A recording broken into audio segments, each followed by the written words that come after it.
What's up, TDT crew? It's your girl EJ, and y'all, I am back with another The Boys talk. Listen, if you did not know, I have never seen The Boys ever, ever, ever. So I am watching it for the very first time. When I tell you that this show definitely is not what I thought it was going to be, and I'm super excited about it to the point where I'm even out here reading or listening to the Audible comic book version of it as well. So anyway, I'll have to let y'all know how that goes. But listen, y'all, this episode right here, it felt like everybody and their mama decided to go off script on this episode. They was doing a lot. So let's go ahead and jump into it, y'all, because we're going to kick things off with Frenchie trying to connect with the female, because that's what they're calling her right now. Apparently she doesn't have a name because she's not talking. So anyway, he just seems like he feels like he understands her, and he just wants her to know, like, look, let me help you get home because I know that's what you want. But she's not quite responding to what he's putting out at this moment. Instead, she tried to snatch his face off again. Good thing she's all chained up. Meanwhile, we have Huey. He is out here playing fake boyfriend at the Believe Expo with Starlight, even though we know that he really wants to really get with her. But Butcher gave him orders. Meanwhile, Butcher and MM are just kind of eavesdropping on this whole conversation, right? Starlight is kind of reminiscent about this whole church circuit life that she and her mom used to run, while we have Ezekiel, who is out here doing the absolute most. Now, the funny part about Ezekiel is that all I can think about is seeing him back on episode 1, I believe, where he was stretched out from one fella to another fella. Now he's out here preaching all this shenanigans that he has going on, the gay rhetoric, when he himself is truly gay. So it is, this is an interesting conversation. You know what I mean? So the hypocrisy is just full on with all of these characters, to be honest, like with every superhero. And I think that is what makes this show so special, is that they really are flipping everything. You really are not getting that typical superhero thing that you're so used to.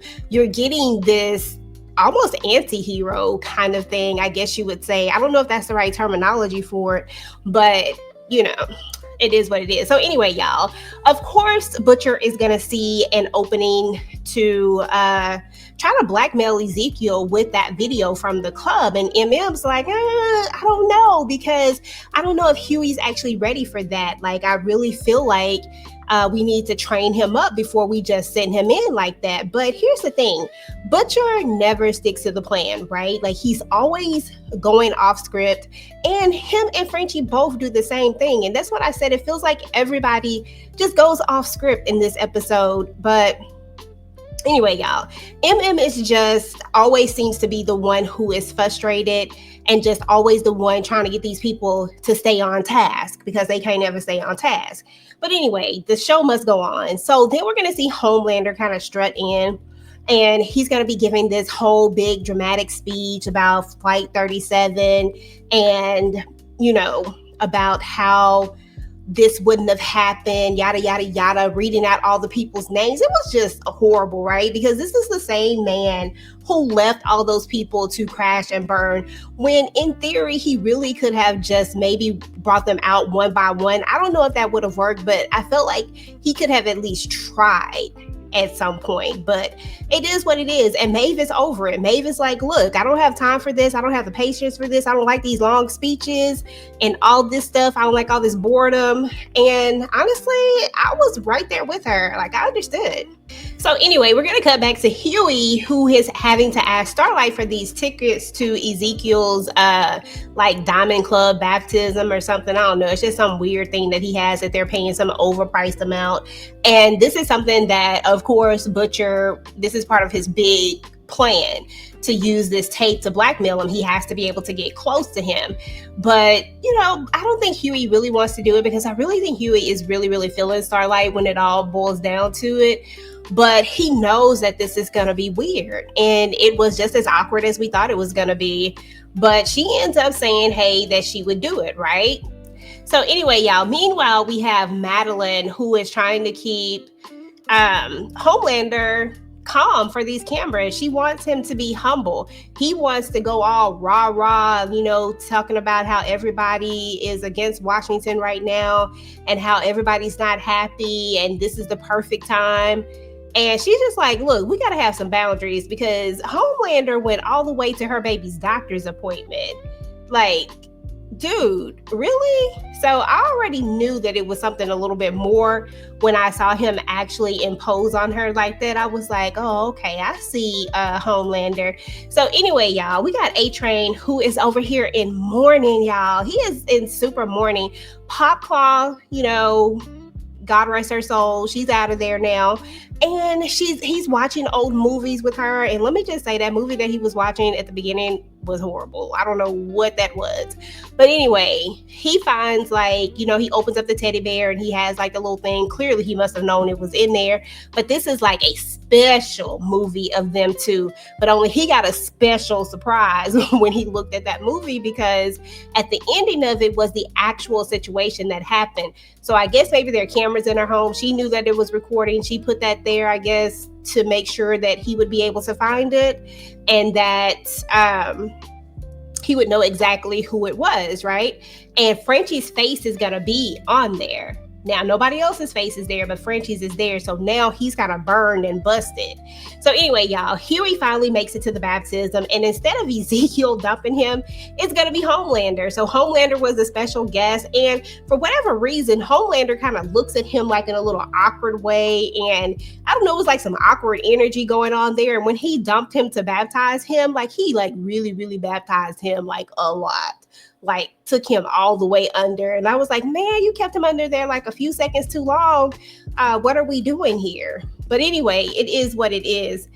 Huey does try to do the blackmail thing, but it doesn't quite work out the way that he wants it to work out. So anyway, the phone is actually busted and he ends up having to just wing it. And he starts making up this story about how he was the one that he was with and how he has a video of it. And if anybody finds it, that it's going to be posted all over Twitter. So, Ezekiel folded. He tried to hold strong at first, but it was what it was. He know who he is and he know that he is out here faking and shaking. So he had to do what he had to do. And so he got the information. And Huey was like, this is not easy. Basically Butcher told him that it was going to be easy. This is not easy at all. It's not easy to blackmail somebody. So anyway, y'all, we're going to swing back to Maeve, who is visiting an old flame. The woman is you can forget about me, but I see you everywhere on billboards, merch, everywhere, which to me just meant moving on is impossible when your ex is literally one of these supes, right? Because she can quite literally just not see her and it's easier for her, but for her, it's just not, and I get that. And of course, Maeve tried to go in and tried to make a move on her, and she wasn't trying to hear any of that. She just wanted her to talk, but Maeve didn't want to talk about it. And of course, we know that she couldn't really talk about it anyway. Anyway, y'all, let's get back to our girl, Starlight, who is gearing up for her speech, but her mom is like, do this for me, because Starlight is, look, I just don't want to do this. This just doesn't feel the same. Something about this is off. And we all know all the trauma that she's already experienced just trying to be a part of this. And she didn't tell her mom about the assault that she had with the Deep. She didn't tell her about any of that, because every time she tries to talk to her mom just seems so happy about this and she's so excited about this. But I guess that was a bad idea, because once again, somebody's gonna have to go off script, and good old Starlight decides that she's gonna go off script. And now, we are where we are. And her mom is looking at her kind of disappointed, but it is what it is. She was just fed up at this point. And Huey was the only one clapping. Everybody else was just like, what the heck just happened? What is going on? But anyway, y'all, let's move back to the Butcher and MM, who are going to find a lab. And listen, y'all, this is the plot twist right here, because the compound V isn't the compound V that they find. I think they probably or even I thought that they were just going to find this place that was just people were using the compound V to enhance their powers. I would have never thought that they were giving babies the compound V and that they were actually creating these supes and that these people weren't actually being born. I just thought these were anomalies or something like that. But turns out they're actually injecting the compound V into the babies. And let me tell you, this cute little baby, he had these blue eyes, but them blue eyes will tear you apart, literally. So that's exactly what Butcher ended up having to do. He got that baby out of there when those folks came for him, and he was pointing the baby's face at the people and just tearing the people apart. It was diabolical, y'all. I ain't even gonna lie. So anyway, y'all, here go Homelander again, lurking. He's lurking again.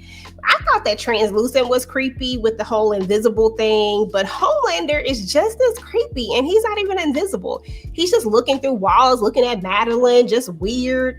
I don't know, it was just like this mommy type of kink meets corporate ladder, weird type of situation. I don't know. She's telling him, you got to be a good boy, putting her fingers in his mouth. I mean, it was like some kind of breast milk role play. Y'all, I just can't. Seriously, I can't. I don't even know at this point. It was just weird. So y'all, let's move back to the ending, because finally Black Noir is going to roll up on Frenchie. He finally gets found because he was burned, so he had to try to lay low, but they find him. And so it looks like it's going to be curtains out for him, right? Until the female comes flying in. Now, mind you, he had let the female go when he found out that he was burned. He let her go because he wants her to find her family. He has this connection with her, but she ended up coming to save him. So I thought that was really cool, because now we see that he really was connecting with her, that she really was listening and hearing, and she was able to protect him. But more than anything, y'all, we actually find out something really interesting about the female, because Black Noir does get the best of her, right? And we think that she's unalived, but she actually heals, like self-heals. And that was like one of the biggest mind-blowing moments of this particular episode for me. I was like, okay, so can she not die at all? Like, there's like so many things like that I want to know. Like, I have so many questions about her power and how far it actually goes. So yeah, y'all, this was a solid episode. It was full of gore. It was off script chaos all around. And I mean, it had awkward kink in it. I mean, what else can you ask for? I can't wait to see what happens on the rest of the season. So anyway, y'all, please make sure to go ahead and drop down in the comments. Let me know what you thought about this episode. If you're watching this for the first time, like I am, if you're watching this along with me, let me know how you're feeling about this show so far. Are you going to continue to watch? Make sure to like, share, subscribe, turn on your notifications so you don't miss out on any of our future TDT talks. And I will talk to you guys later. Peace.